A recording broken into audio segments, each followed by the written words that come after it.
Hey guys, it's Jen from ScanNCut Canvas and Scal Help on Facebook. I'm going to show you how to make Jen's safe embossing tool. Now this is the embossing tool that currently now works with pretty much any button that you push. It works for the line emboss, the region emboss, and it works on the fill. So instead of having to switch and do all that rigmarole that Brother has you do with their embossing kit, you just stick this little bad boy in there and you push a button and you're done. It works really well. Okay, so here is my Dremel. It's the multi-speed one. I also have a cordless Dremel that only has the high and the low function, and that works too. But let's zoom in here. Okay, this is a diamond tip bit, and of course it's like a conical shape, and it works really well. So what I do is I'm going to put it on here, and I'm going to knock off these three ridges. Sometimes you catch this ridge over here and it's not a big deal. You don't really want to catch it, but if you do, it's okay. So let's pull this back out here and let's get going.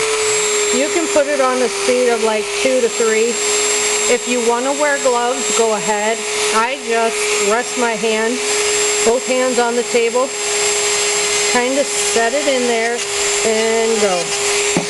Hold up here a little closer.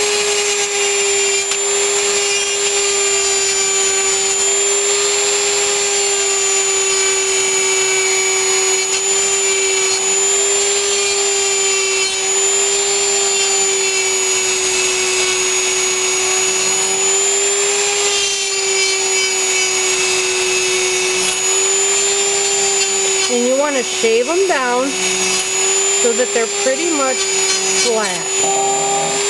Okay, and if that gets a little ugly over there, you can just take this by there and make it a little prettier. But looks are not important. You just want to try to get them as flat as you can.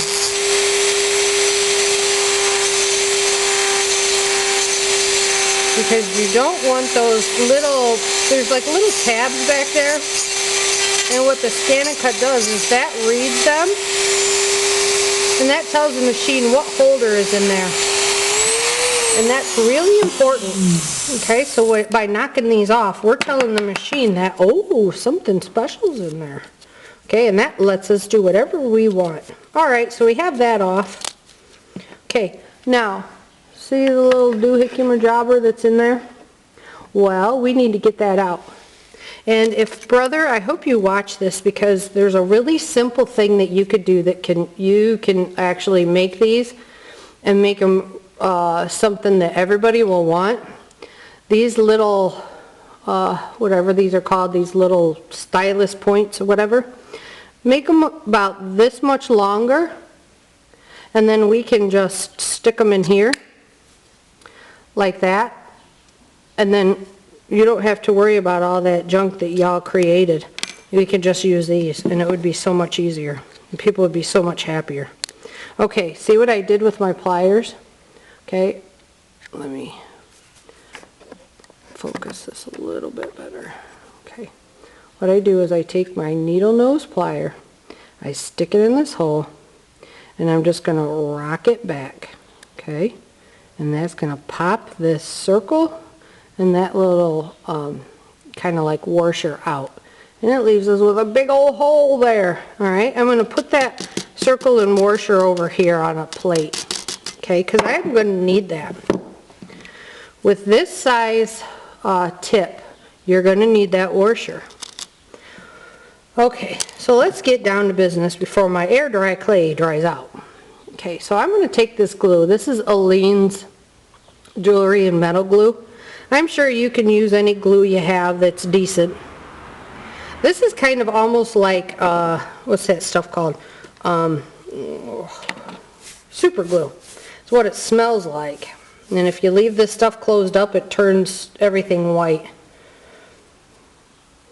So, okay, so what I'm doing is I'm taking this air dry clay and I'm making a little worm out of it. Because when you worm it, you can stuff it down that hole a lot easier.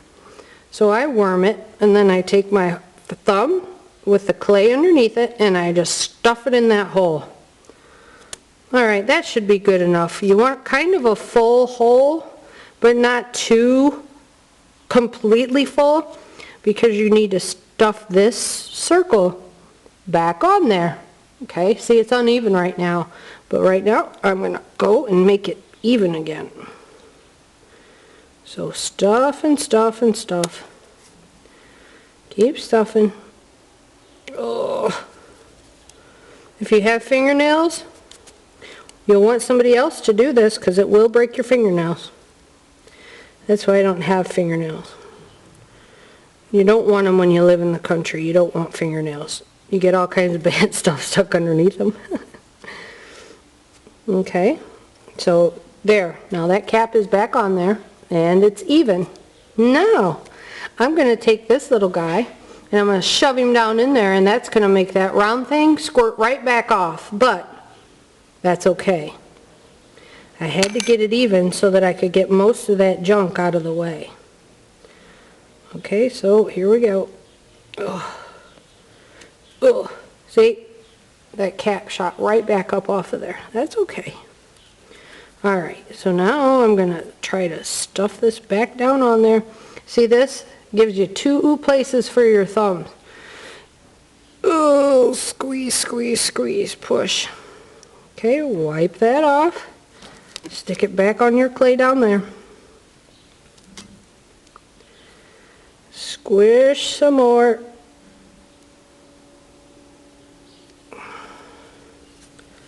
Sometimes, sorry, I gotta put it on the table so I can get a better leverage.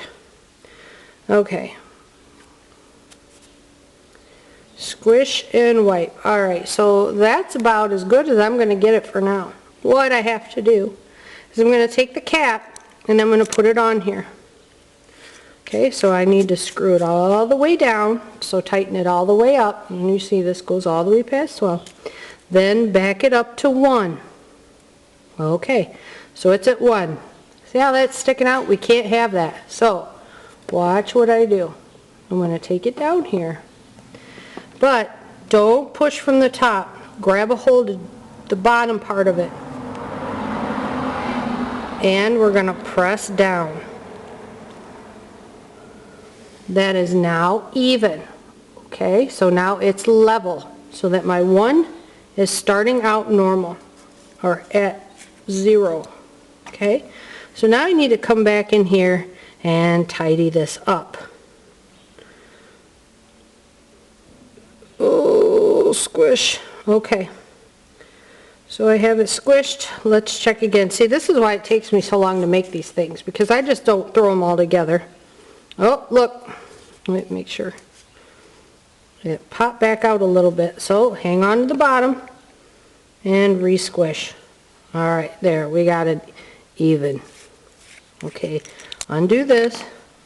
Make sure it's... nope. Pop back up a little bit. Okay. Sweep that off. I don't just do things half reared. They got to be to my specifications. Okay. Hold it at the bottom and press. Alright, now let's take a look. There we go. So now we're going to take this glue, as long as everything's cleaned up, and we're going to glue this because we don't want this thing falling apart. Also, do not glue the spring. You don't ever want glue coming in contact with that. Oh, sorry. Whoops. I was holding it up so I could see it. You couldn't see it. But we're gluing all the way around this because we don't want it coming apart. So we have glue on the inside, glue on the outside. It's all been measured. Everything is put together correctly. This will last you a very long time. This is not going to hurt your machine. I've been using mine for a very long time. It is perfectly safe. It's built with a Brother blade holder, so that's absolutely fine. This is a lot less risky than using your blade, your deep cut blade, going through metal and going through wood, because this is a smooth surface gliding over paper, and that's all it is. So to the person who thinks that these are possibly injurious to your machines, sorry to tell you, but they're not. These are very well made, very well constructed little things. If you guys have any questions, you can come and find me over at ScanNCut, Canvas, and Scal Help on Facebook. Ask any questions and we'll give you a really good answer, the best answer we can. All right, guys, thanks a lot.